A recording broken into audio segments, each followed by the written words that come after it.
Okay, I'm going to call the order. Please join me in the Pledge of Allegiance. I pledge allegiance to the flag of the United States of America and to the republic for which it stands, one nation under God, indivisible, with liberty and justice for all. Chris, could you call the roll, please? Jeff Swansky. Here. Paul Bukowski. Present. Jackson Marsh. Here. John Mallow. Jim Thompson. Here. Thank you. Chief, any amendments or changes to the okay. Words and presentations? All right, open up to public comment. I see we have two people out there in the audience. How about online? Anybody there? I don't have any raised hands, sir. Okay, that will take us to our consent agenda. I can see minutes from a couple of meetings. Take a motion to approve unless somebody wants something pulled from there. We approve those. One motion, okay. Yeah, Motion to approve minutes. consent from, agenda. Yeah, consent agenda. Okay, Yeah. that'll work. All right, motion to I approve. said it in a way to confuse that. Oh, absolutely. All in favor, say aye. Aye. Aye. Motion carried. Thank you. Okay, Chief, that takes us into the regular agenda. Receive update regarding 26 budget preparation status. So guess I'll turn it over to you and Andrea. All right. Well, thank you, Mr. Chairman. I will share with you that this is specifically informational, kind of what we wanted to do as we go through this process is just kind of tell you where we are, what some of our challenges are, and some of the areas where we need a little bit more direction or some direction from the board. So Andrea is going to keep me on track with this, but just to go through the process, looking at the city's budget process and then injecting where we are and the outstanding steps that we have to support that process. So today we're doing a budget development update. Obviously, we're still in the developmental side of it. There are some missing pieces that we have to have additional discussion, which will look just below that highlighted section, the cost allocation follow-up. That is one of the challenging points for us. Obviously, the city has used their consultant to devise the formula, which we understand that. The IGA speaks to a different formula. So that's one of the challenges that I wanted to speak to Jim and others about, is that we've got to work through those details. And you'll see we put a hypothetical figure in here just to basically create the conversation. And I want you to understand, Jim, I've had a brief conversation with you. I got the email from Brian. I know where those figures are. You're going to see figures much higher than that. So what I'm trying to do is tell you the story of where we are, what we need, just to create the discussion. So I don't want anybody to get uptight about the numbers that you're going to see. It's just literally our story that we're going to present to you. So just starting off with the budget process, I'm going to do a little bit of a historical review. Let me see if I can get some of this out of the way so I can see what I'm supposed to be doing. So a little bit of the budget history. If you look at 2024 actual expenses for personnel, obviously that's salaries, benefits, and everything included in there. You've got 19 million. 2025 with reductions is at 20 million. Now that seems odd that you have reductions, but you have an increase. Okay, that is the rural contribution included in there. So you see a 4.9% increase year over year, 24 to 25.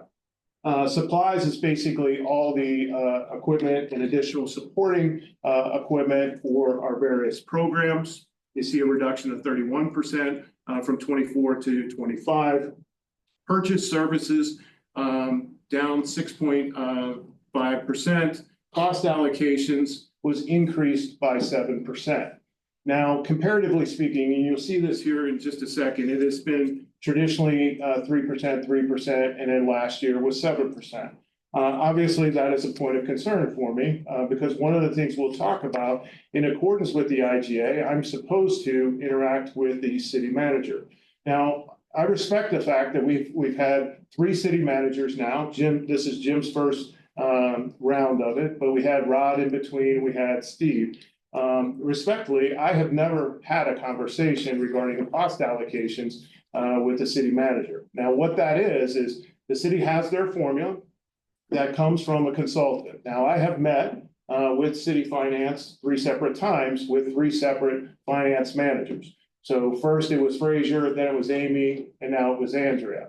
Okay, I'm not digging into that. I mean, it's a challenging process. But in hindsight, looking at it, our IGA speaks totally different. It does not reference that formula. So that's one of the challenges. And I'm not trying to throw a stick in the spokes for this process. This is where our IGA needs to be reworked. Now, the question would be, are we going to rework this IGA or get us to the organization that we need to be? So I'm just speaking of the fact that there is a very specific chart that says how cost allocation is figured within the IGA. Quite frankly, we have not been following. I find fault with nobody. It's just the reality. We have not been following that IGA specifically. And there are other parts, admittedly, that we are not following as we should. So that's just a complication of 5 amendments and 2 rewrites of a somewhat complex IGA. So just in fairness there. Debt service expense, obviously 0. Capital outlay is 5.19%. Total from 24 to 25 is a 1.5% increase. So yes.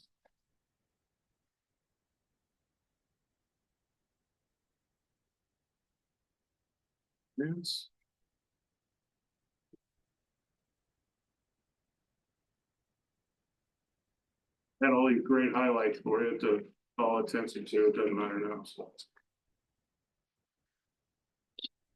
All right, so looking more specifically at it. So if you take out the rural contribution, and Jim, I don't know how much detail you've heard from this, but basically the rural contribution was to take 13 FTEs, which included 4 seasonals. Their contribution in 2024 was 1.4 million. Their contribution in 2025 was 2.1 million. Now, the agreement with the rural was that would go through, they would fund those 13 FTEs through 2026 budget years. So if you take this out, what I want to call attention to, we have basically done the seasonal positions. We've done the wildfire program coordinator. We have not filled 2 of those full-time equivalent positions. That is an administrative battalion chief and a fire management analyst, which does accreditation, GIS work, and so forth. And the reason we haven't done that is my concern is 2026 comes and we're not able to retain those. So I don't want to hire anybody and then, to your point, and have to lay them off. The seasonals, obviously, they're 6 months and out. We have a plan for that. But basically, that's what is reflected there. We hired everybody within that FTE count minus those 2 additional positions. Does that make sense? Yes, it does, Chief. I don't want to get in the weeds on this, but on the 2024, the 1.4 million, does that also include the monies that the rural gave you for the additional fire apparatus? No. Where is that included if you're just out of curiosity? It'll be in the capital outlay. Okay, thank you. Just curious. But I'm calling those positions because we know there's an expiration, and I've talked about that throughout the organization, that we don't want anybody to come in with an expiration date. And Jim, the way we were doing that is we were focused on transitioning to a district. The rural said, what's it going to take? What do you need in the interim period? And that's where that 3-year agreement came into play. So that clock obviously is ticking, and that's why the urgency of our discussion, whatever that might be, is at play. Does that make sense? Any form of acknowledgement would be greatly appreciated. Okay. It makes sense for what you did. Okay. There may be other, backdrop discussion I want to have on that. Obviously, in 2027, then the city would have to absorb 80% of that. If we use that 80-20 formula, if we use the one that's in the IGA, different discussion, right? So that's a complexity of the issue, but I guess when we get done running this, I'll have a few comments to make and then we can go from there, but I understand what you did and why you did it and Yeah, and to what we did on the other side. And I appreciate the fact that you haven't filled the ones, because then if we don't have funding, then we're eliminating positions. It's so different than on the city side. We had a scenario with here in ARPA money, we hired full-time staff that we shouldn't have done, right? Because that was not something beyond in CARES and ARPA. And so now we're in a scenario that we're having to go through that and deal with some of those challenges at the city. So I'm appreciative of the fact, because and I've made it the comment in staff meetings that when I make a commitment to hire a staff person, I need to see that as a long-term commitment. The worst thing you do is bring on staff and then relieve those staff down the road because you didn't think beyond just this year. You have to think in the future. So Yeah. I appreciate that part as well. yeah, so Chief. If If I could respond somewhat to it, our goal, I think, from a rural perspective, was infuse some money into the fire authority above and beyond what our IGA called for.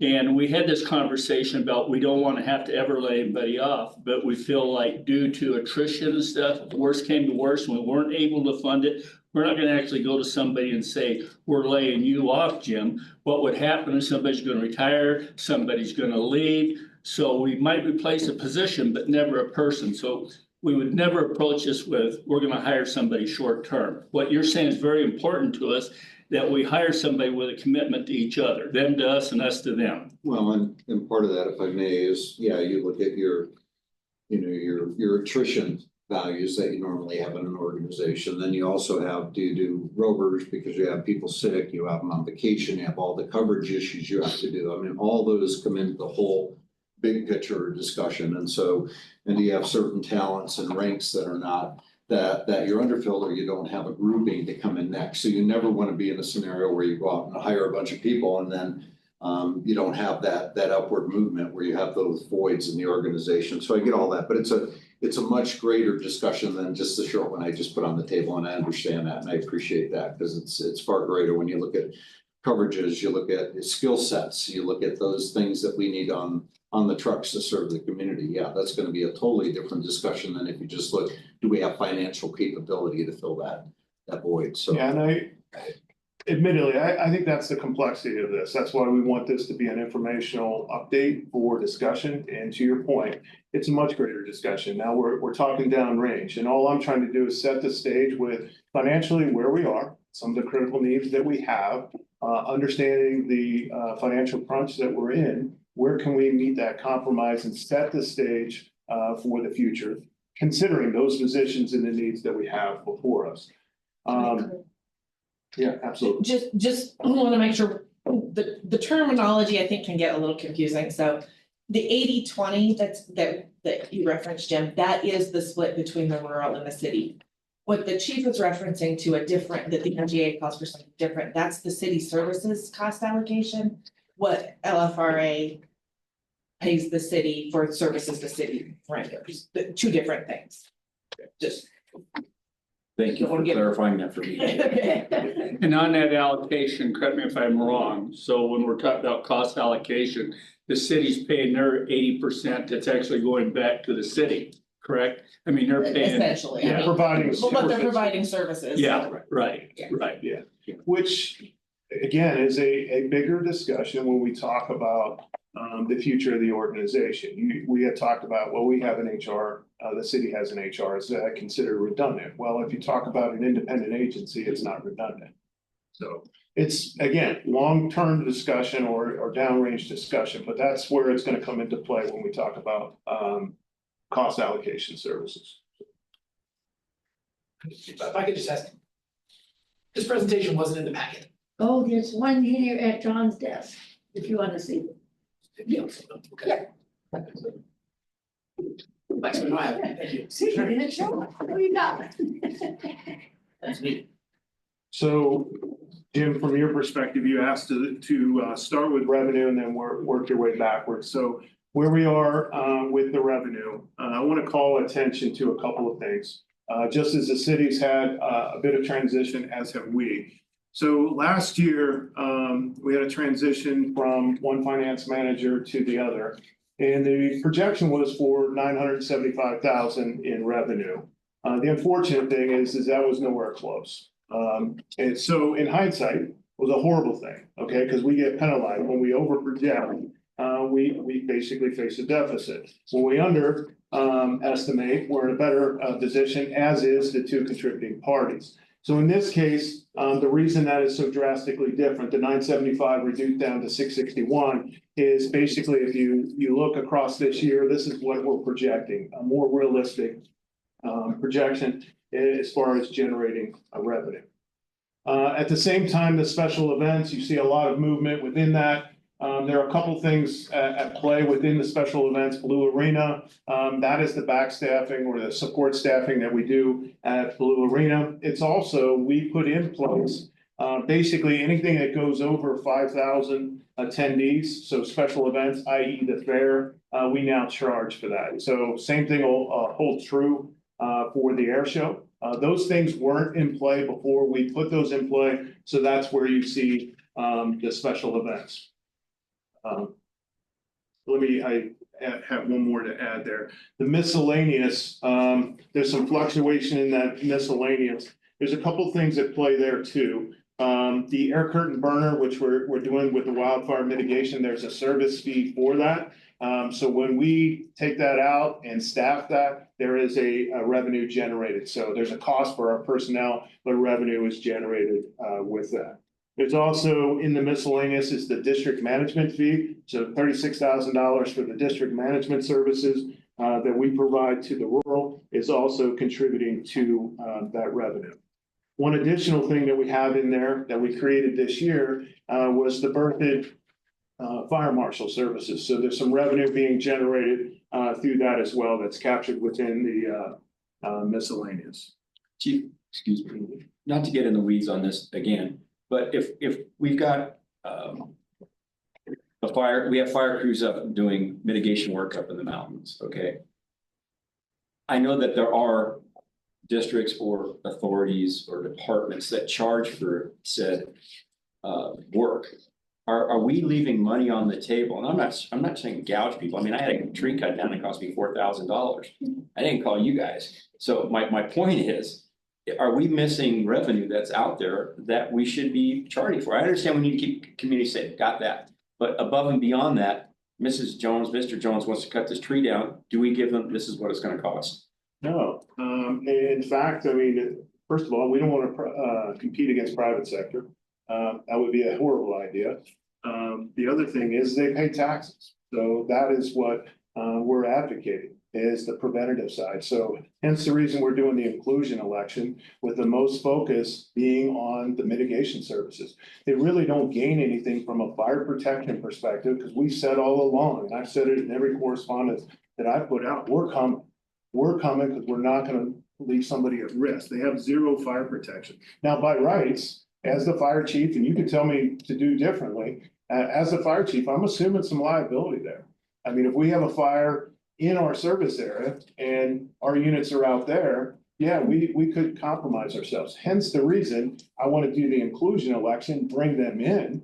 The number of incidents is minuscule. To be quite honest with you, it wouldn't fill a single hand. No, I get that, but getting back to my original question, right? So I'd like to get a presentation from Matt on how they don't get scope creep when they're up doing mitigation work, because I could see that happening really, really quickly. And I know there are departments that do charge, they do that as a service. I mean, to do that, we're doing it, you're charging Blue Arena a service fee, you're charging, there are fees associated with our attachment to an endeavor. I don't see why this is any different. I don't want to get into the tree trimming business, don't get me wrong. But if we're mitigating fuel, there should be a scope that we can do, and this is what we do outside that. Now, anybody can disagree in here. Maybe that's what we should be doing. I can say that's a bad idea. Well, guess what? The ambulance services charges to haul people to the hospital, and they're paying their taxes. So help me with that. Yeah, we don't have to have this conversation now. I just want to, let's talk about it at some point. I think it's important because I want to keep it on track in the fact that a homeowner calls us to do home defense work. That home defense work is basically compensated through a grant process. We wouldn't just go and just do home defense work in every home. Because then we are in the landscaping business, and I've been very adamant, we are not landscapers, okay, and we're not a tree service. Okay, we are doing things primarily focused on access and egress for our population. Okay, those are big swaths along roadways and stuff. Now, when it comes to the direct home, it's typically grant funded, and we've secured 10 of those, just over $110 or $100,000, $10,000 a home to basically do that. That's substantial work, but that homeowner has to be selected for that home defense work. We don't do home defense work all the way Okay, but around. that grant is it specific to a property or specific Yes. to a scope of work? No, it's specific to a property, and the scope of work is in accordance with Okay, the our grant. mitigation, Okay. prescribed mitigation Okay, plan. fair enough. Yeah, I don't wanna go in the weeds. I'd like to talk to Matt about this sometime and get how they determine that stuff. So thank you. Chief, okay, yeah. Questions? So reimbursements, when we go out and fight wildfires, the reimbursements, that's part of the miscellaneous, correct? No, other agency deployments, Okay, so so that's amount, so when that amount comes in, we just count it as a next year positive attribute versus offsetting the extra costs that the district and the city foregone to the authority on the mix, because you're gonna be over, usually because you got overtime, you got all the other stuff, and you got equipment usage and supplies and all that, and so those are gonna be overinflated when you're fighting a big scene. And then when they get reimbursed, that just goes into the fund balance per se at the end of the year versus going back as an offset to next year's allocation to the two entities, because it was a reimbursement actually to their expenses that they had to come up with additionally to cover that, correct? correct, you wanna, Well, what do you mean they had to come up So with? an example, so if we budget 20 million, it's 19, whatever it is, but let's say it's 20 million, and then we have a big major event, we go out. And now all of a sudden we have cost overruns for which we have to account for at some place or time to make up that differences. Then we get reimbursed a year later, 2 years later, whatever the case, depending on timing of the paperwork, all the other good stuff. Does that go back against as a credit to the district and to the city, or is that now just Because more money available to the But we will have authority? covered that in the existing contributions from the partners. Can I ask a question a little differently? Let me- When is it captured and when is it out? When is it, is that the question? Well, is it captured as a fund balance increase and available for spending in the next year? Or is it captured as an offset Gotcha. in the the allocation objective for the following is year? that it's not just additional revenue that we have to spend. What it is supposed to offset the contributions Okay, of the two. so then it mitigates it in that sense, okay. That But thing, you see 383 in 2024, so we have deployments that we have not received. yeah, and we talked about that in two or three meetings ago when I first came, so. Cause you talked about that reimbursement and the fire and then the communication system, the Estes and everything. The other one, impact fees, where, cause I know we increased impact fees recently, where does that go in? Does that go into the permitting and inspections and? That goes into a different fund, the impact fee fund. This slide just shows. So we're the keeping it general fund. outside of the general fund and strictly, Because okay, It's required by statute to be maintained in a segregated fund. which we do as well, that's why I was asking the question where we account for it, okay. Yeah. And then the other one, just a thank you too, on the air show, I know it wasn't easy because it became political in some respects. Associated with the event itself not wanting to come forward because we're finally recouping our costs on the public safety side, so I appreciate the fact that we're doing that now. For major events like that, we can't give away services constantly, granted, there's some value to the community, but if you're paying full freight to go in and we're not getting discounts for community members to go to the show or something, then we should probably be recouping it. So it's for profit, it's not a non-for-profit, so those we shouldn't, so I appreciate the efforts there. Well, let me take that a little bit further to give you a little historical reference. The first year, 6 days after I got here, we had an air show that cost us $47,000 in overtime, LFRA. We weren't part of that agreement. That was a city agreement. So we bared the cost of that. So to your point, Emily's working on this right now. I worked with Wayne, okay? Wayne's an interesting guy. the city enters into this, we're gonna support it, we're gonna make sure that everything, but we're gonna put a formal agreement.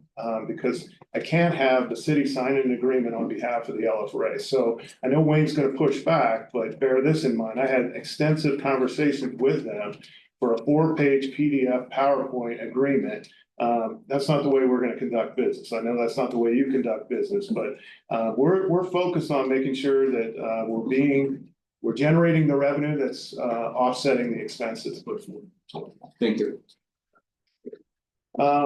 So if you look at this with all contributions in there, you're sitting at 27,986, or excuse me, 27,096. You see the asterisks for the cost allocation, and that's where Jim, you and I need to have that conversation. So you're gonna see that through the rest of this program.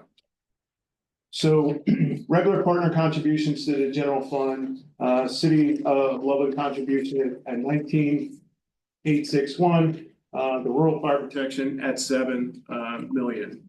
And here again, does not include the cost allocation, so a 4.96 increase. Now, this is where I can see where it can kind of go off the rails.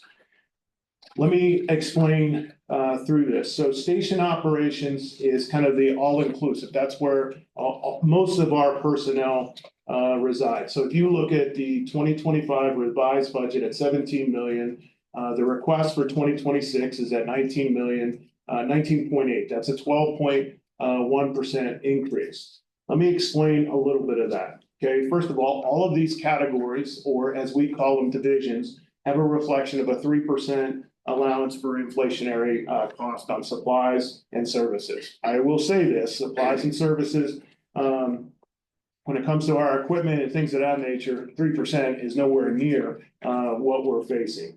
There is a 4% allowance for wage adjustments. This is falling within the station operations because that's the majority of our personnel. Now that 4% is a reflection of equal to what the city's doing. Now, I just want to put this caveat out there. In talking to HR, when we start doing salary reviews across the Front Range, HR asked us to put 7% in there.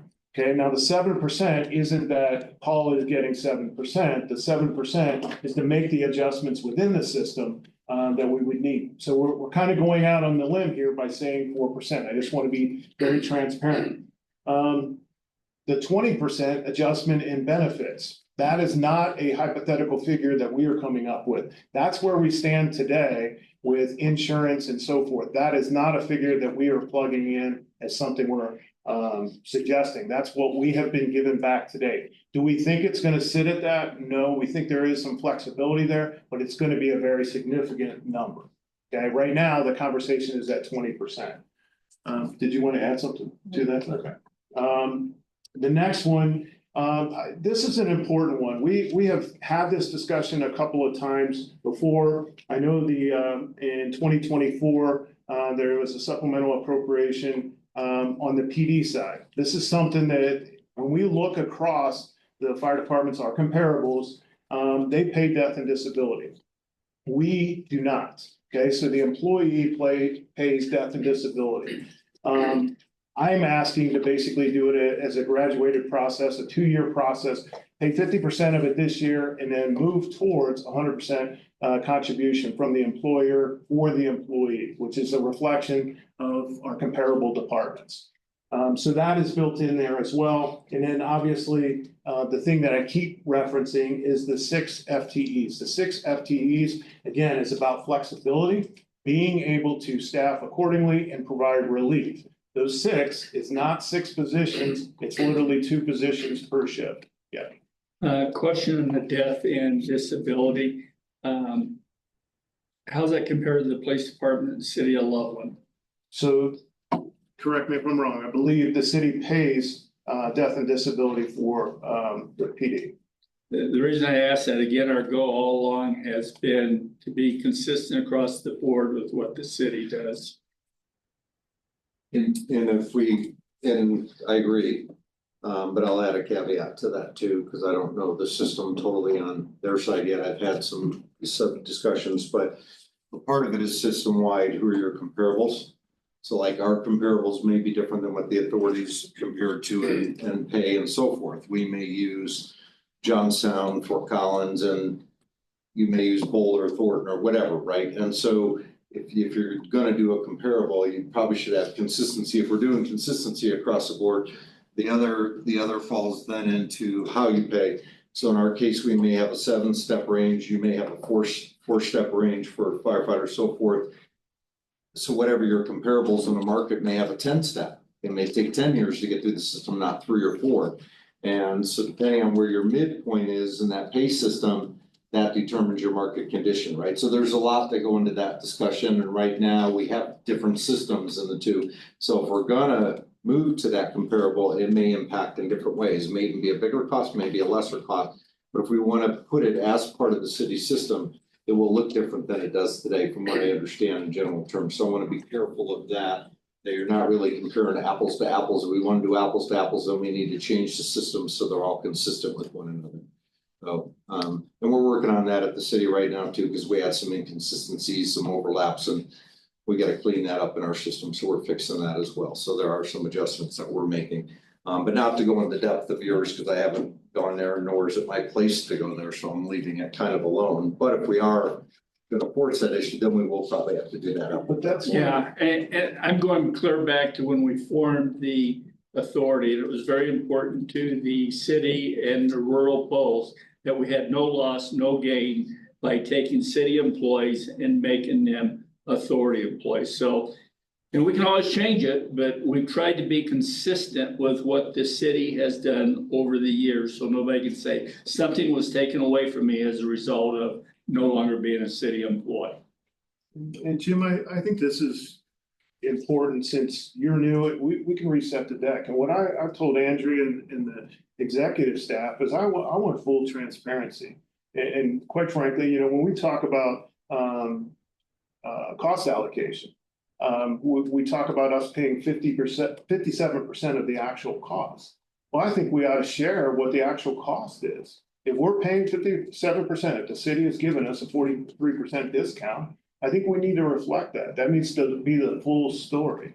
And if we're doing wrongful comparables or not comparing apples to apples, then all I'm saying is let's write the organization. Let's put it all into perspective. So we're speaking the same language. I agree 100%. And I have Julia reach out already on my side to find out what those comparables. So I wanted to start having those discussions with you. And just so you know, because I have it on the other side, if I sit in the room with police when we're going through their budget and they ask for something, I tell them I can't give it to them because we're only growing by 8%. And they have a request that's far exceeding that, which I have in this year's budget. I have 5.2 million, I have no capital funded, and I have 11.6 in request. I gotta deal with that with no capital, and I gotta fix the capital, I got leaky roofs and everything, but that said, I gotta have the same discussion here. I want that transparency, that openness. It is what it is. Yeah.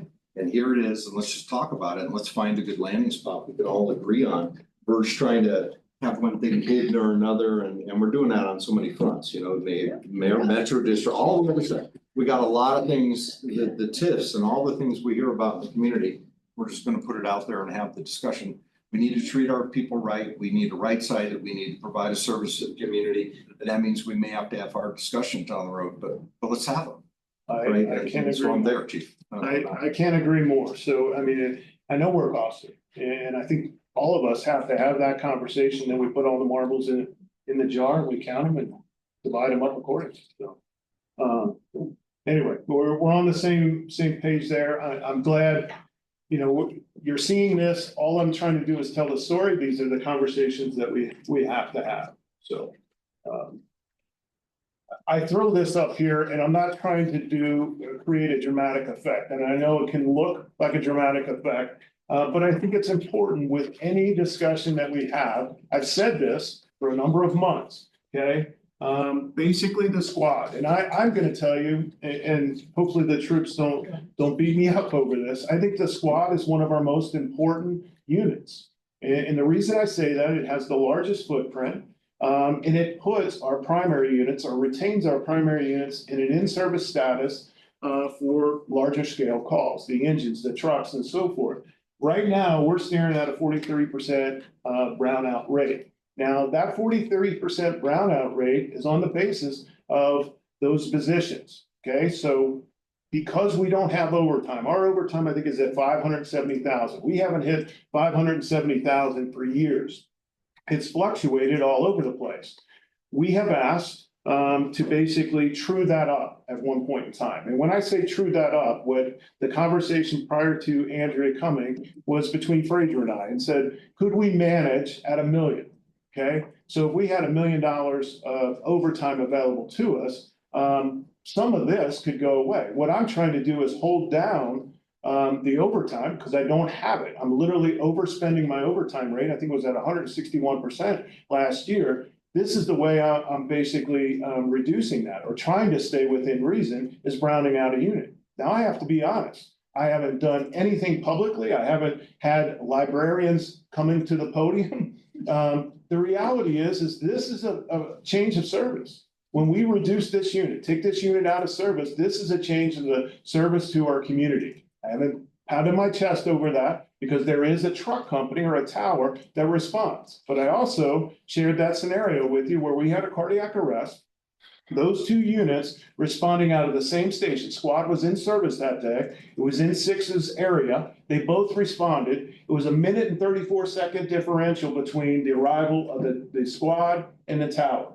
And I challenge each of you, can you hold your breath for 1 and 34 seconds? That's literally, when we brown this out, that's literally what we're asking our community to do. Let me interrupt for just 1 second. Christie, could you let the record reflect Commissioner Mallow has joined us? Gotcha. Thank you. You're welcome. I will promote him to a panelist as well. So, thank you, Mayor. So again, I'm not trying to be overly dramatic. I'm just trying to tell our story as we continue these conversations moving forward. So this one I know is hard to read, but you should have it in front of you. I just want to call out a couple of things. If you look to the change from 2025, there's a couple of increases in there, but substantial decreases. Okay, I want to call out the first one, 100%, TAC Fire. TAC Fire, where we stand today, and this is where I hope I can work with Chief Duran on it. We train our personnel to support the police department in a SWAT operation. So basically, forcible entry and all those facets, we will support LPD in that process. So we do joint training, we take care of that financially. What I'm asking for, the figure here at $10,000, is the equipment. I've got to make cuts somewhere, and I'm not trying to play tit for tat here, but the reality is that is a service we are offering them. I'm asking that I either got to reduce it, say we can't do it, or I need some sort of support from LPD to buy the vest and the equipment for our people to engage in a SWAT operation doing the skill sets that they're trained to do. So I'm calling that out. It's a conversation that Chief Duran and I have to have. The other ones, you look at like urban search and rescue at 243%, looks dramatic. Please understand the smallest little thing, a piece of equipment drives these figures up. So urban search and rescue, some of this equipment, that's a bad example. I'm going to use dive for example, or water rescue. Dive equipment, it's equipment that is coming to its life expectancy date. Those are the reason those numbers are up there. And we have tried to scrutinize this in every area that we can. Could I potentially tighten up a little bit more? You know, if the conversation needs to go down that path, I will. But I'm going to tell you, we have scrutinized this at great length to basically give them the minimum of what we possibly could to get by. So. Chief, question, you open the door, so I'm gonna ask it. Bunker gear, rescue gear, I mean, all that, the different gear, and life expectancies with it each, you know, and so forth, but do we set aside, let's say it's on average, like a truck, 10-year life, whatever. Do we set aside 1/10 a year for our equipment as well, or do we just do it on our heavy rolling stock? And do we even do it on that, I guess, from the authority standpoint? I know, well, we do at the city and we're gonna do more of that, like radios. I have 20-year-old radios at the PD and we don't have any money for it because we didn't set aside for replacements, and now we're gonna start replacing and do a lease agreement. But same here, that's why I'm asking the question, because I found that we didn't do that on the city site as well as we could have. So I'm guessing here, because of that, increase in number. It's just stuff that's run its useful life and we haven't been setting aside to replace it when it ran its useful life. Yeah, we're of the same mindset, trust me. I mean, I believe in the Costco model, buy in bulk. But you should pay for the service you render. So if you have a bunker gear that lasts 3 years, living here for 1 year, I should pay that 1/3 cost. I shouldn't wait year 3, I move in, I have to pay 100% of the cost for a bunker gear that I may not be here next year for on the average citizen. So for me, I just assume those things that we know or should know, the reasonable useful life, we do that. And it sounds like we're not there, so but that's something I would like to work towards as well. Well, you're a slide ahead of me, okay? Sorry. Because no, that's exactly what I want to do. I'm like you, I'm trying to play catch up. I think we've done a fantastic job. We have an apparatus replacement program that is spot on with the standard. Okay, the problem is we kick that back due to the 2025 cuts. So apparatus being the big ticket item. Yeah, could we stretch that? Yeah, we could, but understand every time we do that, because we have the apparatus that we do, the downstream effects of that is incredibly negative. Because inevitably, because we have so much apparatus, we have to be buying apparatus every single year. But to your point, Jim, let me just call attention to this. I'm going to skip over this slide for a second. I'll come back to it. If you look right here, LFRA obligations and debt, the first two are stations 7 and 10. Then you see an SCBA lease agreement. So to your point, that's the first one. Okay, that was back in 2021 when that was entered. Okay, and that's on a 7-year cycle. So we're paying $186,000 a year. What we want to introduce is $232,000 recommended lease agreement for radios. Now, we've taken it one step further, and I've seen what PD's doing, 1.7 in capital expansion fees for radio. That's a hell of a chunk that we can't continue to do. So what I'm working with Motorola right now, or our Bearcom rep, is an annual payment of $80,000 for a lease program for our radios. Now, what Captain Lyons has also done is we scrutinize the type of radios we buy. If you buy all Motorola, it comes with a payment book that is incredibly substantial. So what we've said is, can we get by with an alternative radio? So for the wildfire, I always forget the name of it. Help me out here, Greg. Bendix King, What is it? Bendix King.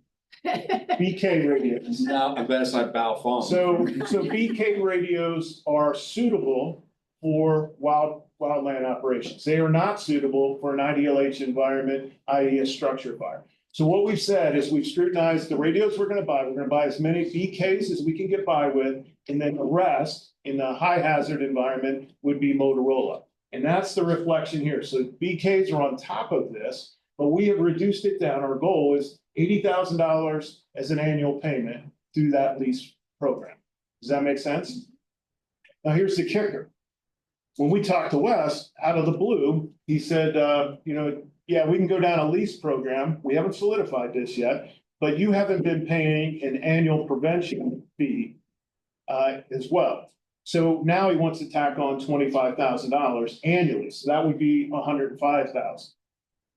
This is the game they're playing. Okay, so what I'm going to try to do is get in, if you guys agree with, or excuse me, if the board agrees with this, try to get into this lease agreement minus the annual maintenance fee. Still get the annual maintenance, which they've been given to us for free. I want to try to get it at $80,000. Can't say I can get it, but they've been giving it to us for free. Why all of a sudden are they turning the button on and charging us an extra $25,000? I missed. Who said we had to pay this 25,000? Who's this person? This is Bearcom, which Wes is our representative. So it's Wes, W-E-S. Okay, He's just our representative. okay. For I didn't radios. understand who that was. Okay. Yeah. We've been using them for years, correct? People.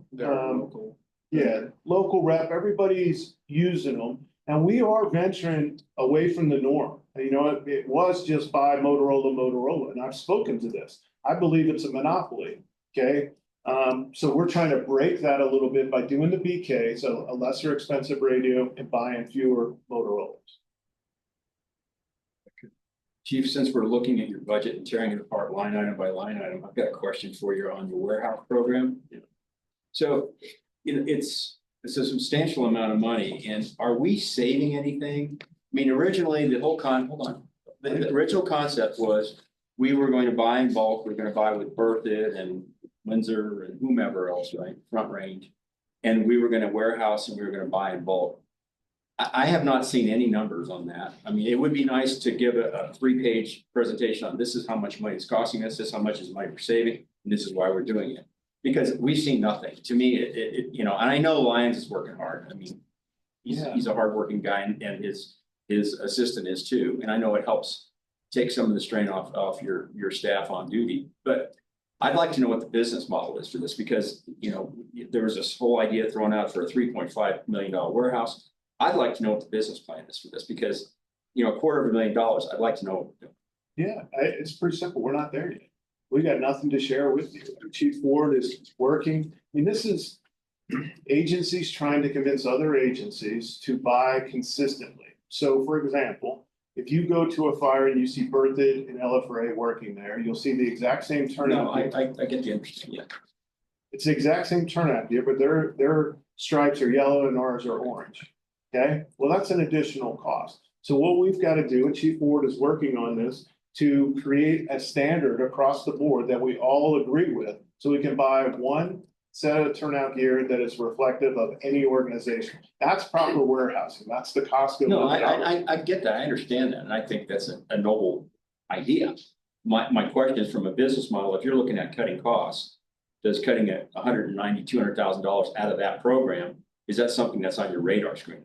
You don't have to answer it now. I'm just saying, Yeah, just looking at the numbers line by line, that's a lot of money. Yeah, I don't, honestly, I don't know what the financial savings will be. But here's one of the things you told me challenge the industry. I'll challenge the Yeah. industry. I'm the guy, I promise. I can see that. So the industry says PFAS is a risk to firefighters. It's a carcinogen built within our gear. So we buy 2 sets of turnout gear for every firefighter in our system, as does every fire department in this region. I say that's bullcrap. We don't need 2 sets of turnout gear. I think a warehousing program, you have a fire, your contaminated gear, logistics picks it up, gives you a fresh set of gear from the warehouse. And I don't have to buy 2 sets of turnout gear for everybody.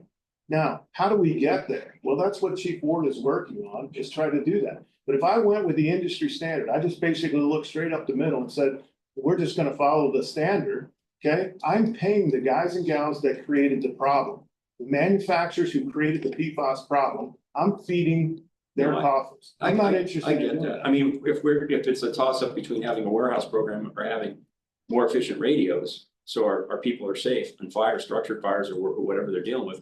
I mean, those are the kind of questions from a budget perspective. I'm just saying, I'm looking at line by line. So Yeah. I don't want to belabor the conversation, but I just like to know if we're losing money on the deal, let's look at it differently. Just Yeah. saying. Rest assured, there won't be a decision that I make that compromises the safety of the men and women of this organization. So the radios they're getting are fully capable within the environment that they're working in. We will not compromise safety. I mean, that's a battle that I'm not willing to compromise on. But again, I'm not talking about the radio. I'm talking about the warehousing program, looking at what it's costing us, what we're needing. That's my point. Yeah. Okay. These figures are not us buying in bulk to reflect other organizations' inventory. This is just us. Right. So did you want to add anything to that? No, I think the biggest chunk that we have to deal with is the bunker gear. That's the biggest piece that we can make a difference on. When Andrea got here and we talked to her about some of the things we were looking at the warehouse, she said, that's the stuff that's not really gonna save you any money. And so she kind of helped us turn a different direction and look at something like this bunker gear to really try and take a big bite out of it, because buying cases of bottled water at Sam's. Yeah, I get it. I agree. Yeah. So I hope you understand my point. I'm just saying, if we're looking at cost stuff, I'm just line by line. So Yeah, no, Jim, you said that. Yeah, I'm and happy. if I may, to help a little bit, I mean, maybe it's a comparison because if we're saving on bunker gear where we're not buying the 2 or whatever, we're buying 1 and then and having extra in the warehouse, maybe we have a reduction in protective clothing or equipment or whatever. So if we have that analysis, we'll know if there's value. that's in it. my point. That's it. So all the different line items that are out there, and then you have the secondary, like when COVID hit in the pandemic, we nobody could keep enough PPEs on the shelf, and so having the warehouse allowed us to stock up a little bit that we wouldn't otherwise when we got there.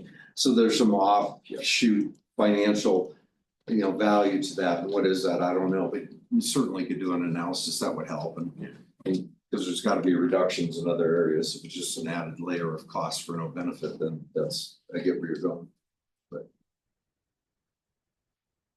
So just continuing with this, some of these are well known. We've talked about increased fixed costs. We've talked about the apparatus. We've talked about the PPE. At one point I presented it at $33,900 per firefighter. Now that's not an ongoing cost. That's their initial startup cost. Now it's at $39,000. So some of these things are well outside our control.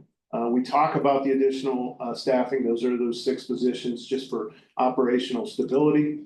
The offset of that, and Chairman Swanee talked about this a little bit in regards to overtime. Is it cheaper to pay overtime versus hiring people? In the short term, yeah, you can pay overtime, but it starts to wear on your staff. In the long term, I think when you put those positions in place, you have operational stability. That's the better way to go. But it's at some point, I've got to either address the staffing or have some overtime true up to make that work.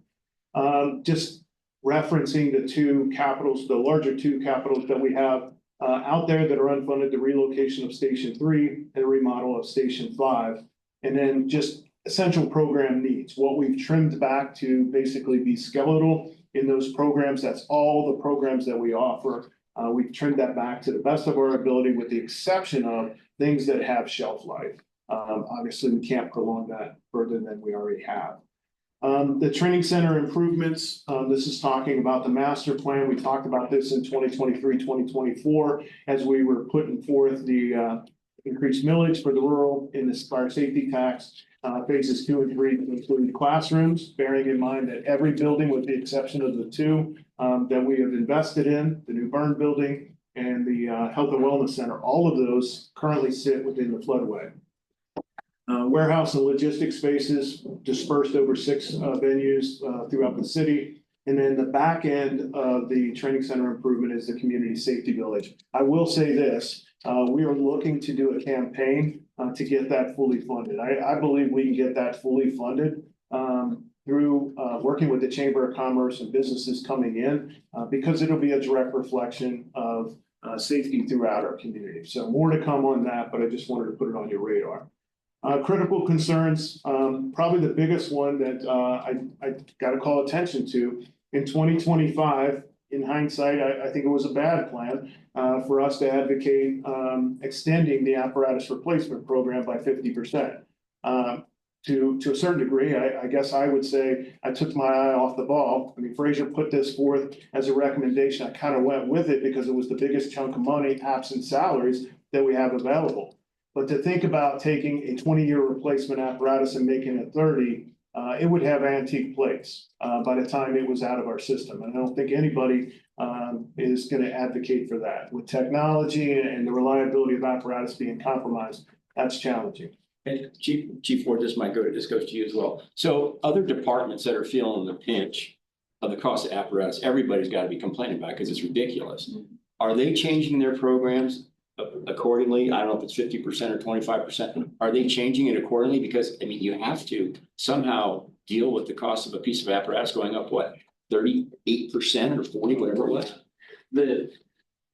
The department's comparable in our size and bigger. What I've seen so far is they've had to make adjustments, but most of it has been they're looking at the 3-year lead time and adjusting their replacement plan to try and anticipate that. It's interesting. We're doing a survey right now across the international fire chiefs on apparatus, and the bigger concern that we've got back is lead times, not the cost. Really? Which surprised me. Yeah. Yes, that's been the bigger thing. So I've seen departments trying to adjust for that, which means they have to buy them sooner rather than waiting because of that 3-year mark. I think that I just got the replacement plan from South Metro the other day. I reached out to them asking about theirs, and it's right in alignment basically with where we were at before the 50% increase. And he said that they haven't changed anything. He said they do scrutinize apparatus more, that when it's coming up for its life, especially if it's not a frontline engine that's running all the time. It's a specialty vehicle that had a 20-year life cycle. They're scrutinizing those, heavier, that can we take this and push this out to 22 years or 23 years? Or go year by year on it here for the next few years before replacement. So he said they're doing more of that. But yeah, I haven't seen anybody do, the 50% like we have to do. The other thing is, we're rotating apparatus, an apparatus that would be down here, rotating it to basically a less busier location. I mean, that's the advantage of the Canyon stations kind of rotating. They're not getting brand new, they're getting used equipment, but it's still serving the purpose of prolonging its life. So the other thing that you didn't mention, we still have the green standard that is being put forth, that's coming. That, if you want to talk about doing anything with apparatus, we've got to be cognizant of what that standard's going to impose. That was a major issue on the survey as well. It came back that's hit multiple times, and we've only seen part of the results so far. But the fire apparatus industry only purchases 3% of the diesel engines made. So we don't have the leverage to try and leverage the EPA to say exempt fire apparatus. We only have 3% of the market.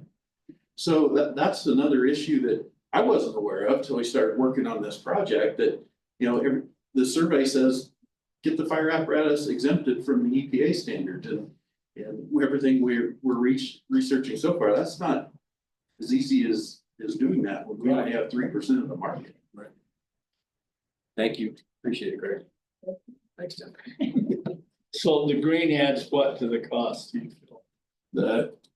When we purchased the apparatus that the city and rural went together and did the 1.3 million each 2 years ago now, believe that, 2 years ago now, and we're gonna get that apparatus at about this time next year. It was 50,000 per rig. It was gonna add to each of those for that 2027's emissions. I've heard that the major engine manufacturer for apparatus, Cummins, has pushed that back because they're not ready, so they worked with the EPA. I don't know if that's accurate or not, but we got in before we got that. We got engines under the current emissions. That was one of the pushes. But Okay, so if we looked, going back to the hypothetical of where we are, so 2025, where it was proposed that, or not proposed, 1.7 million was a 7% increase in cost allocation. Again, that's using the consultant's formula. The IGA formula is greatly reduced, but what's interesting is within that, we now have a dispatch IGA, went down this long path of the dispatch IGA percentage of authority calls to the total expense of the facility. That's actually within the IGA. So we created a second IGA only to reflect the first IGA. So the point being is that you now basically look with the previous slide without the allowance for cost allocation at 2796, that's a 4.96 increase, versus when you put in the cost allocation, now it's an 11.82% increase. So Jim, I know you're stressing out over this. I'm just basically, no, I mean, seriously, I'm just putting it out there. That's where we are. And that's why we wanted this to be an informational discussion as opposed to anything to basically vote on at this point.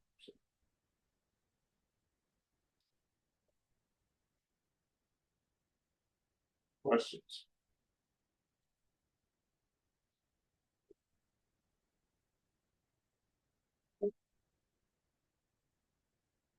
Just a comment, Chief, and I know on the last one, it stated according to the IGA that in May, city staff will meet with staff of the authority and work things out and so forth. But We ran into it at the airport as well, where the airport brought forward, 'cause it's a dual board, us and Fort Collins, right, and they brought forward a budget.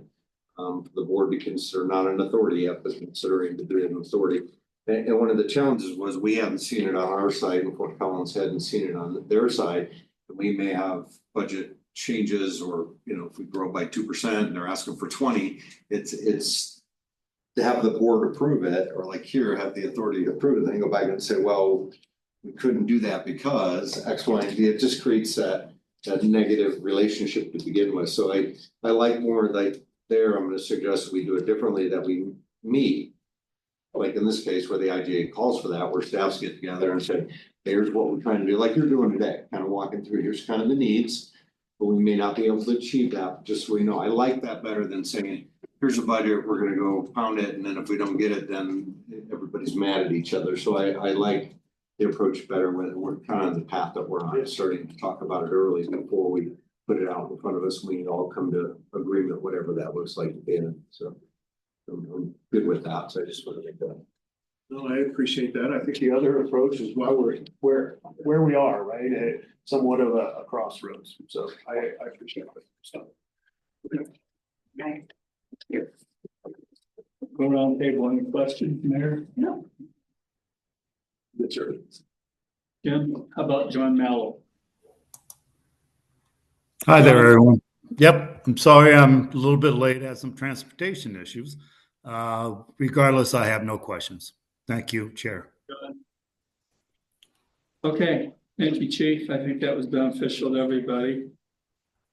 And number 4 is briefing papers and correspondence. So you're right back up to bat. All right, and this should be brief, and I'm sorry I didn't mention this earlier. Chief Smith's not with us. We gave him an excused absence. Maybe by now he is a granddad. So his wow. is Nice. and he was in the waiting room and he said he was using the hospital Wi-Fi, so we excused him. We got other things to focus on, so that's why he's not here. So just real quickly, just 2 thank you notes. The first one from Laura Armstrong, you probably know that name from the Heart J Center, but she had a meeting at Station 7, just giving us thanks for what our staff did to accommodate her needs and the audience that she had. The other one is from a Risk Canyon volunteer who attended a session. We have trainers for the air curtain burner. That's part of a grant program. So Lieutenant Dedecker was conducting that and just did a fantastic job. I mean, if you read what this young lady said, just his passion for the wildfire program and the way he delivered the message was very positive. So kudos to Lieutenant Dedecker. Unification Steering Committee, I think most of you know we had that meeting. And I think most of you have been briefed. If you weren't in attendance, you were briefed on that. So we'll see where the next steps are in regards to that, but we want to continue marching down that path. Open house, just calling attention to July 11th, the uncoupling ceremony for both the new burn prop as well as the Health and Wellness Center. So that'll be at 9:30. We are expecting that to be a pretty grandiose event. We've put out quite a few save the dates. So if you could attend, we would greatly appreciate that. The Alexander Mountain Recovery update. This is really driven by the citizens group, the SWAG group on Storm Mountain.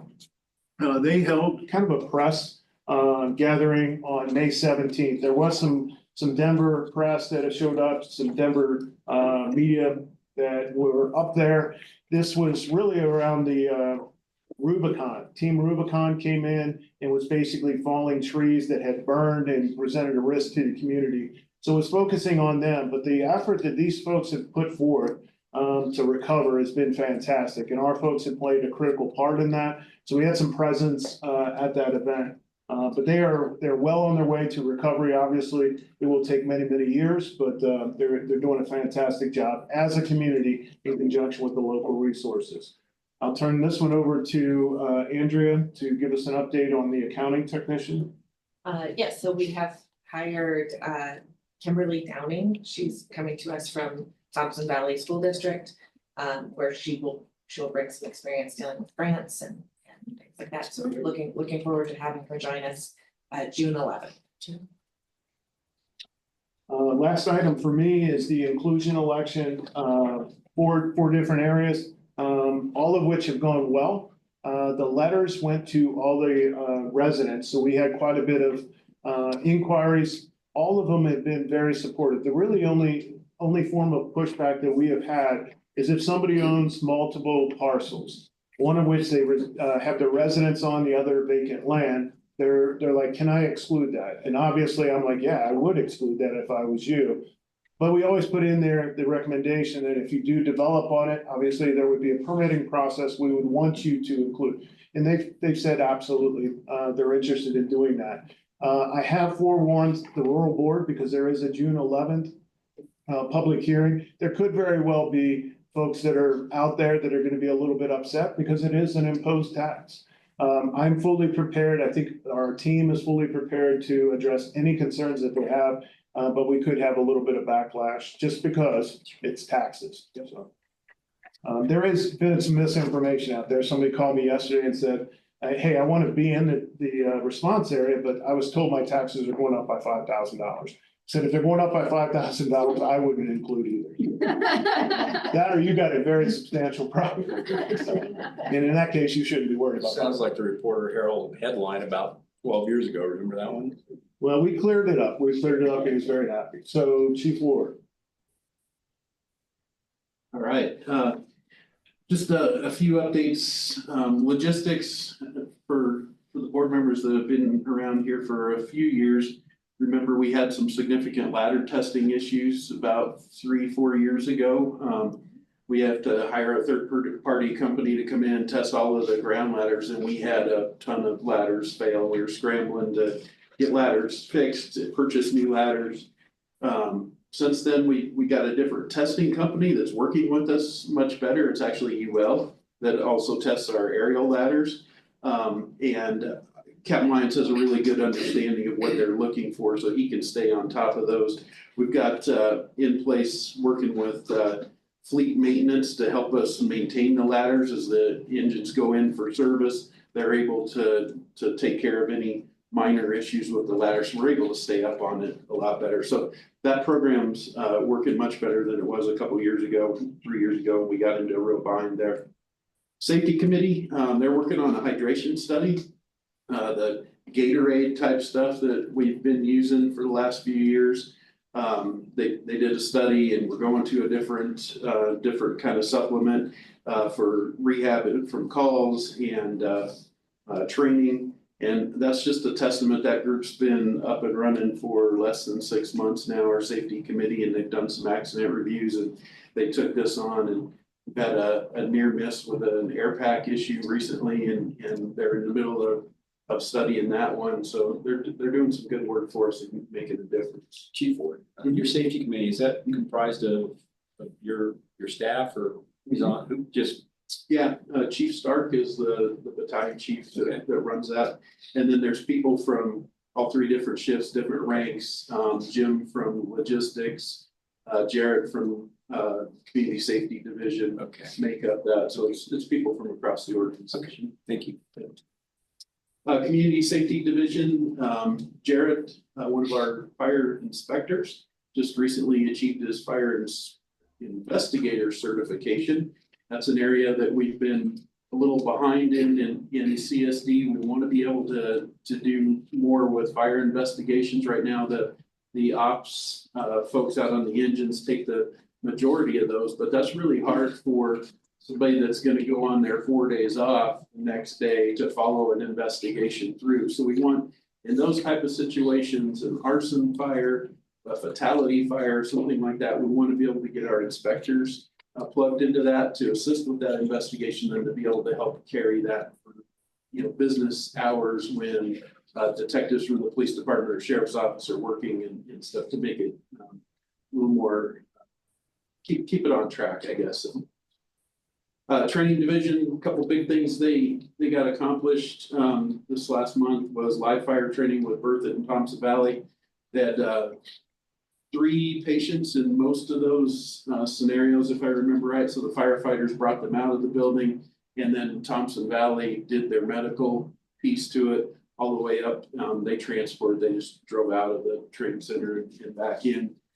So it was really good training. That's I think the third year that Thompson Valley's been included in one live burn year with us, and it's been really beneficial. Did you use the new training, the burn building? No, not yet. We got one more week of work to hopefully complete on that, and then it's gonna be available. Outside training, just one of the big outside schoolings that comes around every year is Arvada auto extrication class that Arvada holds, and they bring all the different manufacturers of tools in and have some really good scenarios and good instruction. And we had several people go down to that, and that's the picture with the bus there, stabilizing the school bus there on the right. Chief Dan, I have a question for you, please. What percentage, and just a wild guess, what percentage of your inspections are done in the city versus the rural? Are you talking about annual fire inspections or new construction? Both. Both. Just a wild guess. I'm not gonna hold you to it. I'm just curious. 80-20? You need to run for president. No. The majority, vast majority is city. I could get a break. No, somebody asked me yesterday and I said, I don't know. So, I'd say probably. Yeah, 80-20, 85-15, and it'll vary a little bit from year to year. okay. I mean, 5 years ago, when I think everyone's been looking at 1 or 2 buildings in the 25-34 area. Okay. It would have been different, but it's slowed down. We have some tenant finishes in there now, some change in occupancy. But yeah, it's definitely. Okay, I just wild guess. Thanks, Chief. Yep. Health and Wellness Center, that's some recent photos as of last week. We got our CO last week for it. Final walkthrough with the contractor is tomorrow, and we should get the keys and be ready to start getting furniture in it through the month of June and be ready for our July 11th opening ceremony. Doesn't look like the old building at all. Not at all. I walked through it today and I shared this with Chief Ward. I mean, just the interior, just the choices and everything, it looks fantastic. And I think it sets an incredible tone for health and wellness and our investment in our people. So great work all the way around. So. Next one is Leadership Loveland. Every year Leadership Loveland travels through, does a public safety day, and they spend 2 to 3 hours with us at the training center. Chief gives them the overall or overview, of the organization. Then they come outside and we usually do some fire truck stuff with them, showing them what each of the different type of apparatus is. We got to show them, walk up through the new burn building this year. And then we draw 2 names out of a hat for a ride in the bucket of Tower 46 for a couple of them. They I don't know if they tell everybody this, but they always tell us it was their favorite day. Come to see the firefighters. Next one is the honor flight. We did the honor flight last month. We had some challenges in the morning with the aerial ladders, and we usually do the flag, and Windsor makes up part of that with their aerial ladder. Greeley decided to have a 3-alarm fire that morning, and so Windsor's ladder truck was over there. And then it was this really cloudy, misty, foggy day where that flag gets really heavy if it gets wet, and then how do we dry it out? So we just went with crossed aerial ladders and no flag, so it wasn't as good as we've done in the past, but it's as good as we could pull off that morning. And then the next night, when the flight came back in, the last few years, it's been something we've done is we get a couple crews because we have to do an ARF standby out there anyway, and then volunteers that come in off duty, and we go out and we help the veterans off of the aircraft, and we get some really good compliments from the folks that organize that, because by the time the people that are with that group for those whole 2 days, they're pretty tired by the time they're getting off that aircraft, and so are the veterans that have had a long couple of days. So they really like us being there and welcoming home. Chief was out there with us this year, and it's always a lot of fun. I think our troops really like it.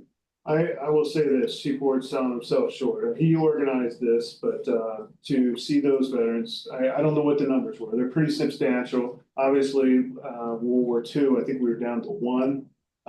So that's a sad moment, but to have a Vietnam vet come off of there and to literally say the words, welcome home. It just gives me cold chills just thinking about it, but look at that bottom left picture, that's after midnight. So with weather delays, that was after midnight. And that's what they've seen when they come off the plane, is nothing but LFRA waiting to welcome them home. I think it was a huge moment for us and just a positive reflection for our community. And if I could piggyback on that, Chief was there yesterday, our Rotary President, Dr. Hello, specifically called out Loveland Fire Rescue, and they were supposed to be in much earlier in the day, I don't know, 5 or 6 o'clock in the evening, but they were out there at midnight, and he talked about how heartwarming that was to have people out there waiting and recognizing these veterans. So it goes noticed in the community. And the honor flight has raised enough money. They're going to do a second flight this year. It'll be in the end of September. January sent me these.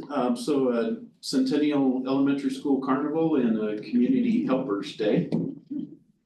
I don't know much about either one of them, but they're always, like I always say, the kids and the firefighters.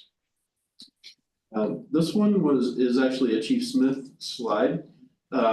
So the Thompson Valley EMS has been working on building up kind of a wildland team. When we had the Alexander Mountain fire, the Cameron Peak fire, once it transitions away from us and the sheriff's office having command of it, starts getting into the incident teams, you have to have the qualifications to work on the fire.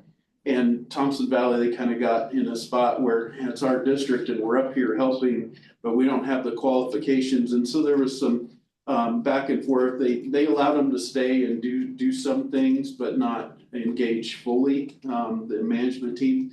So Thompson Valley's been making a concerted effort to get a few of their people up to the red card standard, and so they can participate in those type of incidents. And I think we really like that because we want Thompson Valley there. If it's going to be one of our firefighters that happens to be injured, we want Thompson Valley to be the ones, if we can, to take care of them.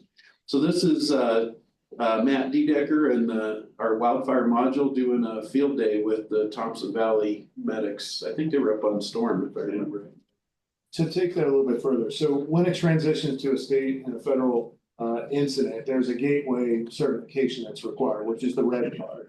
So if you're not red card, obviously Thompson Valley is fully qualified. They weren't red card certified. So from a federal perspective, you can't get into the fire, even though it's in our, that's what we're talking about. So we're not training them to fight wildfires. We're literally training them with the gateway entry point for a large scale event. So.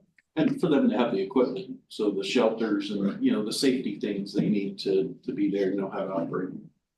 And I'll grab this last one. This is this Saturday. So this Saturday, we're doing a community wildfire education day. So obviously, that's Lieutenant Dedecker. A lot of work has been put forth by Christie as well as January. So that'll be out at Station 7. I know we extended the invite. I respect the fact if you're not able to make it. But we do expect a pretty decent crowd on Saturday for that. So, and we'll probably address some inclusion election stuff there as well. So, what is that? Okay, thank you. That really concludes what we had today. Unless anybody else has any further business, anything from a legal perspective, Emily? Or? No, I don't think so. We're there's not much to update on legislation, of course, because the legislative session has ended. There were 3 bills we were keeping an eye on right at the end of the session. All 3 passed. One relates to ambulance services, so not you. The other 2, one changes some requirements related to mandatory reporting. All firefighters are mandatory reporters, so we will be preparing that information. And then Senate Bill 167, which was the line of credit and mortgage assistance bill, also passed. So we're waiting now, everything's passed, we're waiting for it to be signed And then we enter into legal advisement season, which is very exciting for your staff. Because they get a great many letters and correspondence from our office about what passed and what to do now, so. We actually have a meeting of our practice group members on Monday to start talking about what information to push out and who's gonna draft it and what order they all go out in. It's all very structured on our side, so. Thanks, Emma. Yep. Paul, thanks for being here from Citizens Advisory Committee. Anything you have for us or? Now things are fairly quiet, Jeff. Thank the chief for taking carload or track members up to the mountain to show us the burn area from the Alexander Mountain Fire and get educated on a little bit of what the challenges were and the positive outcomes. So we appreciate his time taking us up there. Great, thanks for being here. Mayor? Nope. Oh, I got a couple of things if I could. I want to keep it brief, I promise, okay?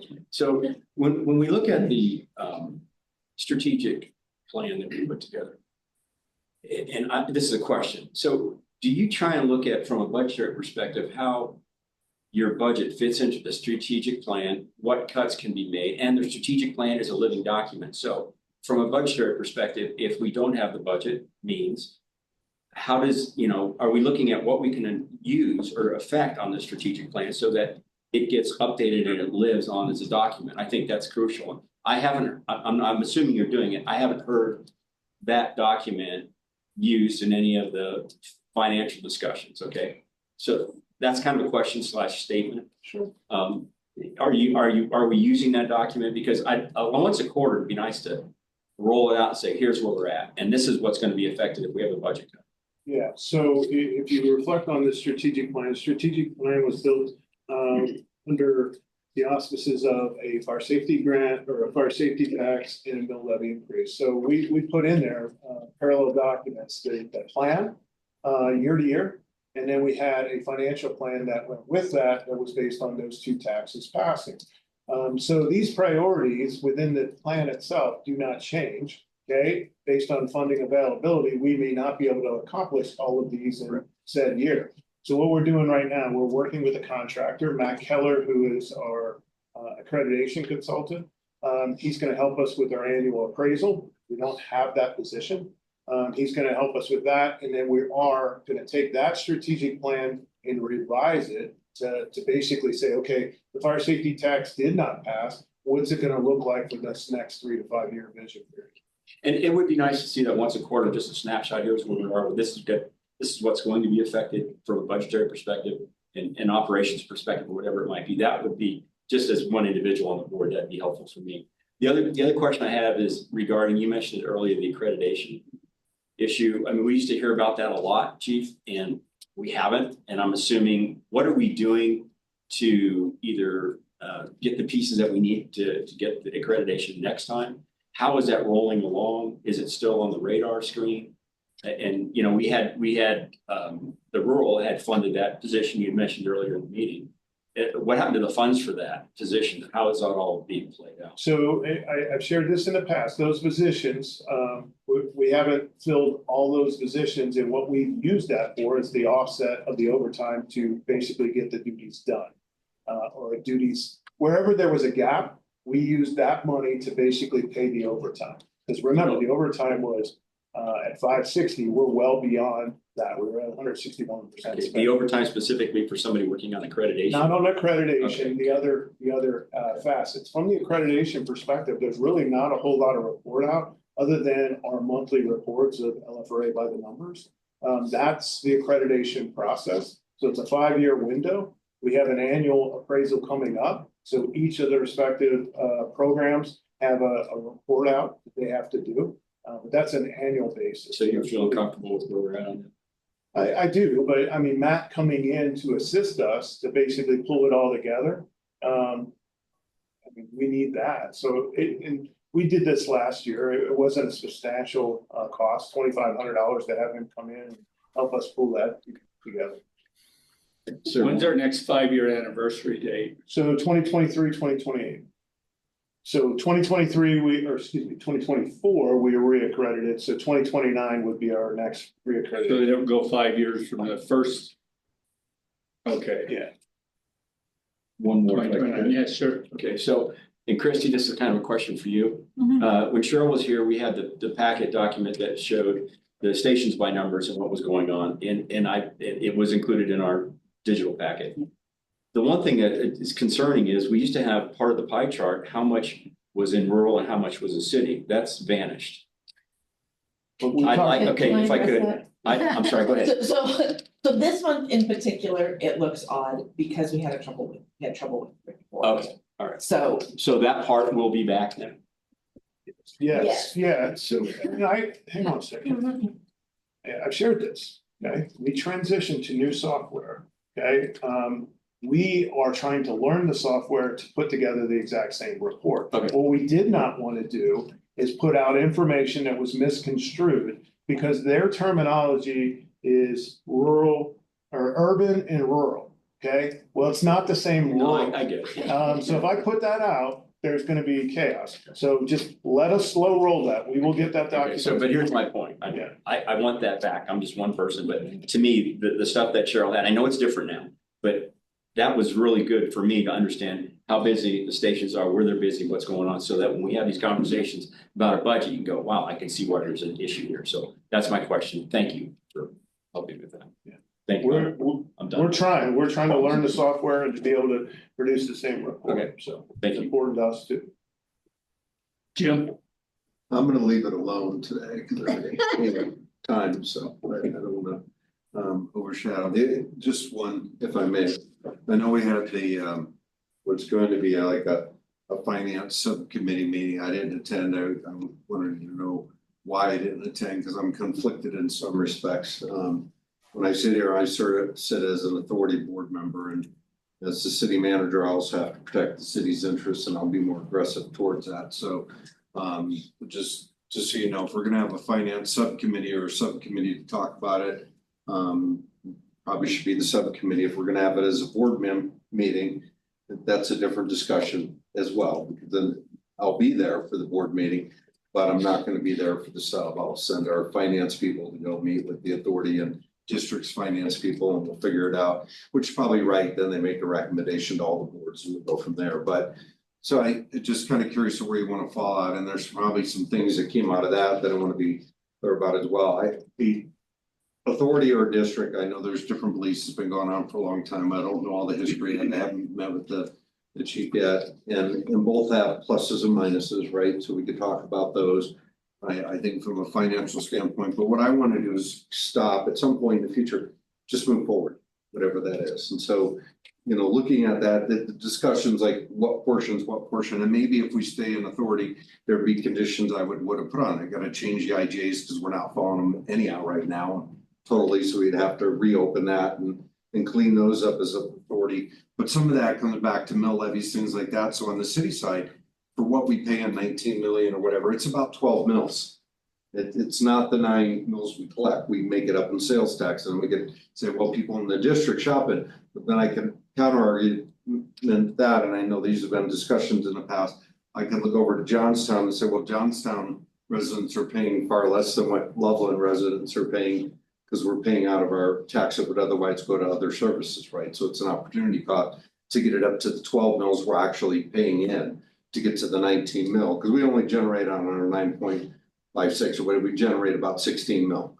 So, and we're paying in 19, give or take, plus the extra. So there's some differences there. I think if we stay as an authority, maybe it's something where we look at that formula, and if we start expanding the district area, that's another good discussion to have, is what does that formula look like? So if we are going to stay in authority, we should probably have some trigger in there that we look at it and how we look at it, and the board should decide that. If we go to district route, then it's what does that look like, and where does it now put the city in a precarious positioning because we're already in one financially and so forth. But maybe that's on outside of the board, because I think if we sit in the board, it's going to be hard for us to represent both sides, and we may be counterproductive. So maybe let staff go and run at it and decide, okay, here's some recommendations, here's what both look like, and here's where we go. And I know there was a comment put on the board to look at the alternative, if we just, separated again. But the only reason that you put that on the board is to make sure you look at everything, because if we're gonna go back to particularly the residents of Loveland and say, okay, we're asking for either a tax or some authority to go, if we move to a district, they're gonna ask, well, did you look at just doing it ourselves again? Did you look at, so we have to make sure we check those boxes, not say they're viable or otherwise, but you just need to check off boxes, especially if you're gonna get you in front of the voters. You gotta make sure you checked all those. So just to be clear on that and kind of where I sit from my position, hopefully this year we can check this box off, whatever it is, and move forward and be comfortable all moving forward as a group, right? And at the end of the day, and as a community and as a district, we're here to serve. So I don't want it to prolong, and I know that there was a comment made, we were waiting for you to get on board, Jim, and you're here now, and so let's get this done. So for me, it's to go get it done. So whatever that looks like at the end. So comment on that if I could. I'm the only member left from the 5 people that decided that we wanted to go ahead with a district. And I can say that myself, I went along with the momentum because we wanted to all be singing the same tune when we left the room. There's not a desire on the rural board's part to have a district. I mean, we can live with it. But we're fine with the authority model. But I think it's the 5 people that make up this board that need to start providing some leadership and direction on this. And we should be deciding as a board, do we want to keep wasting a lot of time talking about a district if there's not a real strong desire to do it? We have had numerous conversations for the last 3 years on this. And the conversations are being repeated and repeated. It's like nothing new is being said. But I'm going to throw that grenade out there and step back.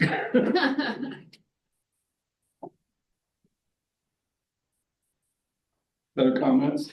I'm not jumping on it. Well, I guess one of the reasons I like saying that, and I've said this before, is oftentimes the rural's put in position where we feel like we're defending the concept of the district, and we're not. There were 3 members from the city that pushed that concept. It wasn't the rural. We're okay with it, but we're not pushing it. We're good with authority model. And if we're running this authority right, there's no reason it shouldn't work. I mean, the funding is the big question. And whether we're a district, whether we're authority, we got to decide what our percentages are. But it's not important to the rural, and it shouldn't be, on which model we use. And just I'll add to that, there's pluses and minuses to both, right? I've had all 3 in my careers over the career, so I can speak to all 3.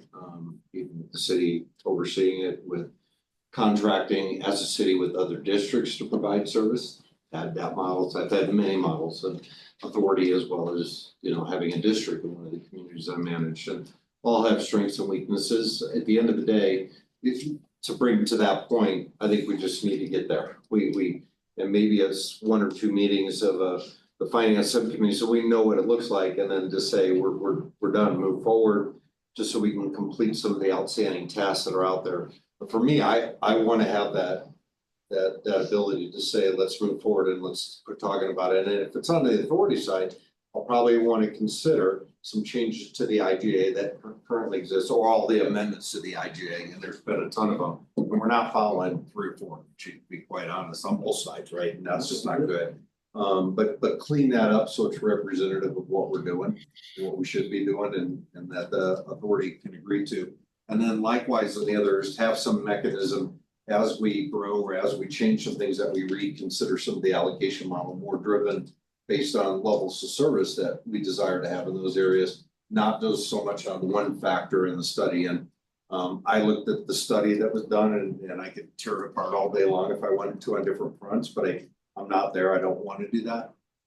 Likewise, it's different than what the IGA calls for. So at some point we just gotta clean that up. If we stay with the authority, if we go to a district, that's a whole different discussion. And I know we've moved to that, but a lot of times in authority, the authority will contract with the city or the district or whoever the parties are, provide some of the oversight services. So we've kind of moved down a district path by bringing on staff in different areas in accounting and HR and everything else. So it kind of in that point, we got to make a decision because we, one way or the other, it's just going to cost us more in the long run. And we're going to continue to have, I don't want to read about it in the paper. I want people to read about how great we are and that we're doing wonderful things. So whatever that is. So to that point, what would you advocate? I mean, we break out into these groups and I look at this and I say it's kind of disjointed process. We're trying to do a financial model versus let's talk about the structure of it and ultimately what it's going to cost, and then maybe branch into the financial and the legal. My conversation with Emily is she can make anything legally work. The question is where do we want to go? What's the structure? And ultimately transitioning over to what that cost will be, and then get the blessing from legal. Is that a better approach versus we continue to go down a financial path that is kind of a sticking point? We know that's going to be a sticking point because anytime you talk about money, it's going to be. But what if we started in a little different direction, created structure and a concept, and then we transitioned over to a financial model and they got the blessing from legal? Is that more of a suitable approach versus where we are now? Because we've been stuck on this approach for a while. I look at just backwards. I feel our biggest mountain to climb is deciding this financial piece. And then we decide which model we want to use for the financial piece. I mean, the rural feels very strongly that at 20%, we're overpaying. And I know Jim feels differently probably than what I'm saying, but we feel very strong about that. And it's hard to have conversations about going to a different model when we haven't even made up our mind. First of all, what's it take to provide the service? What do we need to contribute jointly to make this the type fire department we want it to be? And then what should each side contribute to it? And then what's the best model for coming up with those contributions? Well, and I think that's where we have to have full transparency of what does it cost? What does it ultimately cost to have an apparatus replacement program, to have PPE, all of this, put all that on the table. And here's the financial figures. So now how do we get there? Just another quick comment. I should point this out earlier. Paul is the new president of the district, so congratulations. He was elected, 2-3 weeks ago. So I'm going to let him do any speaking here that he wants to. And John's trying to get recognized. Okay. But again, historically, the rural has always been and always wants to be a very good partner.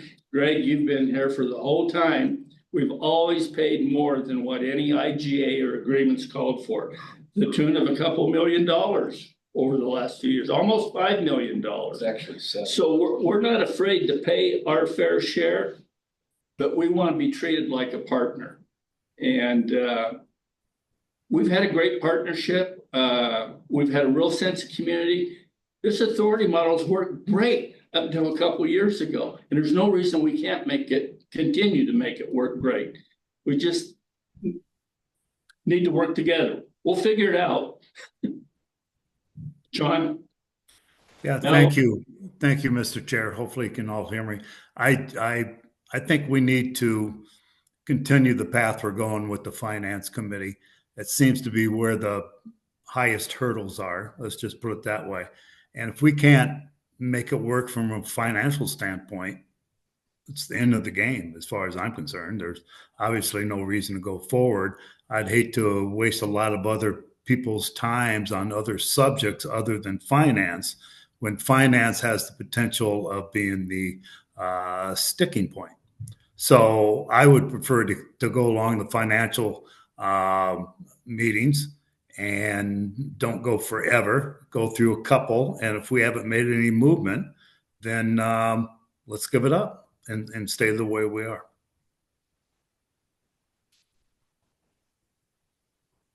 Other comments, Mayor?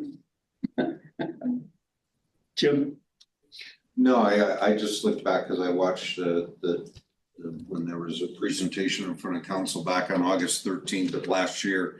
And the direction of council was for staff to go back and engage on the finance thing. So that's consistent with what we're talking about. So maybe a couple quick meetings there. If we get nowhere, we come back, share. If we get somewhere, we share. But I think that may be the best to quickly get it done, because it's been going on for years. I haven't been here. I don't know any of the history. I'm lost on that. I'm like a lot of things, I'm trying to get caught up, but I really want to get us behind us so we can focus on what we really need to be focusing on, at least from my perspective, the relationship. So here's the complication. Paul's on the finance, the mayor's on the finance. We need your insight. That's a quorum. And you're saying you've got the experience in all these other avenues and organizational designs. I think there's a dilemma here. I can trade with Jim. That's not a problem. Now the complication is your schedule, but it's a hiccup. So if we can do that, not to press you, Mayor, in the wrong direction, but I think we need your insight and guidance and experience to help us move this thing along. If I could, Chief, to your point about, get the structure and then the finance, I mean, in a perfect world, that'd be great, but unfortunately with the financial issues we have, got to deal with them. So I respectfully disagree and probably take John's advice as well. I don't take that as a slam. My point was I need his guidance in it, whether it's Right, well, finance or structure. But you also asked for transparency financially from the city. And what I heard Jim say is, yeah, you'll get that. So that makes us gives us a little bit more solid data from a financial perspective. Is that correct, Jim? Yeah, no, we need to get there. So we need to sit around the table and we need to figure this out and we need to move forward. Okay. All right, remind me not to go around the room again before we adjourn next time. I had a thought on the subcommittee, and the subcommittee, similar to the legal committee, as I was sitting in this room, the finance meeting, thinking it might be best if we had no board members on the finance committee, so it's just a staff discussion. So that we can objectively speak about the four options we had, right? We had the district, we had authority, we had the separation, we had one more option in there. And this way maybe staff could just look at the aspects of each of those four options and then bring it back to the board, right? For the consideration, negotiation, and guidance, that kind of thing. And that was my thought on how those committees would work. The shortcoming is the rural board does not have a staff. Right, and the rural should be represented. Absolutely. Yeah, I agree. I would be very uncomfortable having that type of meeting where we have no voice in it. Well, obviously the rural would have a person there. That's not what I meant. But the rural doesn't. Who is the have- person? The rural only has board members. that's what we're Correct. saying. The rural does not have a There's no staff, person. including financial staff, so it would have to be a rural board member representing the rural, and then the question is whether the city would feel comfortable having a rural board member there without a city elected official there. Well, there will be. Yeah. But Jim's not an elected official. Oh, I see your point. Thank you. Sorry, tried to make you mayor, but mayor, I don't think I got 9 months. So not to say that you could decide to do that, it could be Jim and as a city representative and a rural board member as a rural representative. Chief as authority financial staff and then city staff, so you could do that as well. I just wanted to point out if it's exclusively staff, the rural doesn't have staff. We don't even have a copy machine. You can borrow it. 20% of it.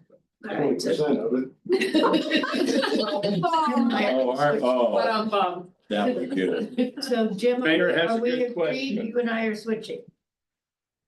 We're gonna be on the finance subcommittee, That's and fine. I get time off. You may not want me on the finance committee when I'm done there, but. No, I agree, we need the knowledge that you have. Any other comments? It's been a slice of heaven. Thank you, everybody. It's been a slice. We're adjourned. Thanks, everybody. Thanks, Kevin.